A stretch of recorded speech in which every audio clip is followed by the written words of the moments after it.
নমস্কার বন্ধুরা, প্রত্যেক দিনের মতো আজকেরও হাজির হয়ে গেলাম নতুন একটা রেসিপি নতুনভাবে আপনাদের সাথে শেয়ার করে নেওয়ার জন্য। আজকের আমি বানিয়ে দেখাবো একদম নতুনত্ব একটা কাঁকরোলের রেসিপি। যারা বিশেষ করে কাঁকরোল একদম খেতে চায় না, তবে যে কোনো ভেজিটেবলস আমাদের শরীরের পক্ষে কিন্তু ভীষণ উপকারদায়ক।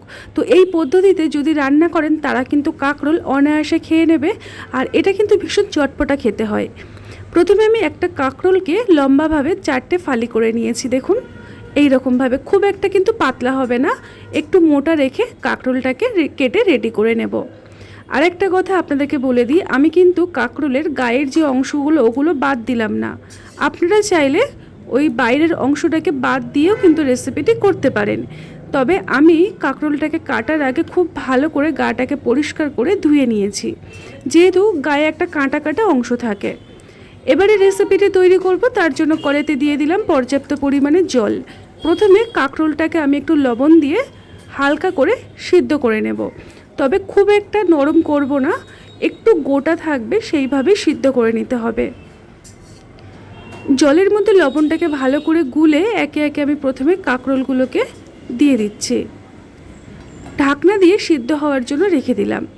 এদিকে দেখুন আমি 1 কাপ মুগ মসুর ডাল ভিজিয়ে রেখেছিলাম। আপনারা চাইলে এটা মটর ডাল দিয়েও কিন্তু করতে পারেন। এখন এই ডালটাকে প্রথমে বেটে নিতে হবে। তার জন্য একটা মিক্সার জারের মধ্যে আমি ডালগুলোকে ঢেলে দিচ্ছি। আমি এখানে বাটার জন্য মিক্সিং জার ব্যবহার করছি, আপনারা চাইলে শিলেও বেটে নিতে পারেন। দেখুন ডালটা আমি ঢেলে নিলাম, খুব একটা কিন্তু জল আমি এখানে অ্যাড করলাম না।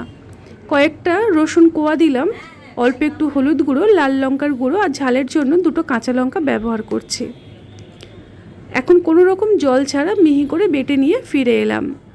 ডালটাকে ঠিক এই রকম করে বেটে নিতে হবে, তবে চিনিটা দিতে ভুলে গেছিলাম, অল্প একটু চিনি দিয়ে আর একটু ঘুরিয়ে নিয়েছি। সবার শেষে একটা পাত্রের মধ্যে নামিয়ে অল্প স্বাদ মতো লবণ দিয়ে ভালো করে ডালটাকে সব কিছুর সাথে মিশিয়ে নিতে হবে। যতক্ষণে ডালটা রেডি করছিলাম তার মধ্যে মোটামুটি 2-3 মিনিট জোরে আছে আমি কাঁকরোলটাকে ফুটিয়ে নিয়েছি। দেখুন আপনারা দেখে বুঝতে পারছেন কাঁকরোলটা কিন্তু গোটা আছে, কিন্তু খুব সুন্দরভাবে নরম হয়ে গেছে। এখন কাঁকরোলটাকে ভালো করে জল ঝরিয়ে আলাদা একটা পাত্রে একটু ঠান্ডা করে নিতে হবে। সমস্ত কাঁকরোলগুলো আমি ঠান্ডা করে নিয়েছি। এখন এই ডালের মধ্যে কিছুটা কালো জিরে দিয়ে দিলাম। কালো জিরেটা দিলে খুব সুন্দর একটা মিষ্টি গন্ধ পাওয়া যায়। আপনারা চাইলে যদি অপছন্দ করেন নাও দিতে পারেন।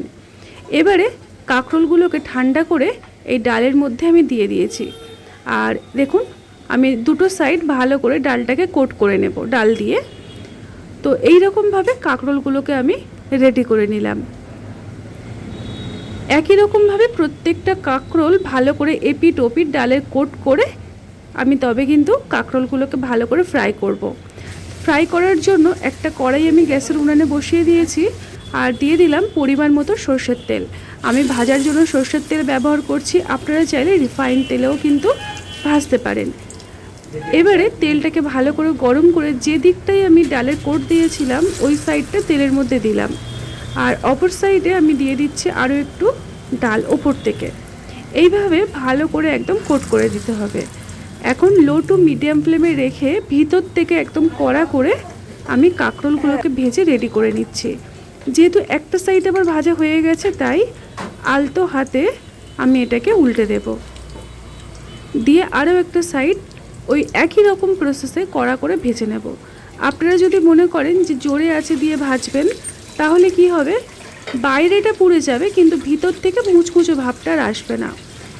এই রেসিপিটি আপনারা গরম গরম ভাত দিয়েও পরিবেশন করতে পারেন, ডাল ভাত দিয়ে, অথবা আপনারা সন্ধ্যার সময় মুড়ি দিয়েও স্ন্যাক্স হিসাবে ব্যবহার করতে পারেন। ভীষণ টেস্টি হয় বন্ধুরা, আপনারা একবার হলেও এই রকমভাবে কাঁকরোল রান্না করে দেখবেন।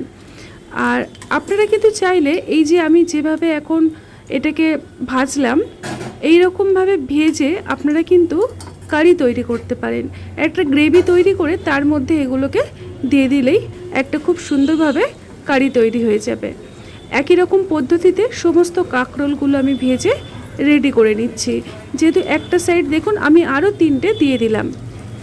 তো এই রকমভাবে আপনারা কাঁকরোলের রেসিপিটি বাড়িতে তৈরি করতে পারেন, ভীষণ টেস্টি হয় বন্ধুরা। আর বিশেষ করে এটা একটা সাবেকি রান্না, আমি এখানে রসুন ব্যবহার করেছি।